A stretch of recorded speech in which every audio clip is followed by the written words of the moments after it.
তো hello everyone, সবাইকে জানাই মহাশিবরাত্রির অনেক অনেক শুভেচ্ছা। তো আজকে ছিল মহাশিবরাত্রি, সেই উপলক্ষে আমার হাজব্যান্ড উপোস ছিল সারাদিন। তো সারাদিন উপোস থেকে এখন রাত্রেবেলা আমাদের বাড়ির একটু পাশেই একটা বাড়িতে শিবলিঙ্গ ছিল, তো সেখানে জল ঢালতে চলে এসেছে। তো আগেই দুধ ঢেলে নিল শিবের মাথায়, তারপরে এখন ফুল বেলপাতা যা যা দিতে হয় সব এক এক করে দিয়ে দিচ্ছে, ফলও দিয়ে দিল এক এক করে। তো তারপরে এখন প্রদীপ জ্বালিয়ে আরতি করবে।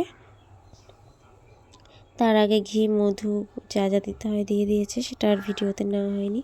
তো এখন আরতি করছে। তো তারপরে একটু শিব পার্বতীকেও আরতি করে নিল। এই ঠাকুরটা ভীষণই সুন্দর লাগছিল দেখতে, দেখে মনে হচ্ছিল পাথরের, কিন্তু না, এটা পাথরের না। তারপরে এখানে পাশেই ছিল একটা গোপুসোনা, তো গোপুসোনাকে একটু আরতি করে নিল।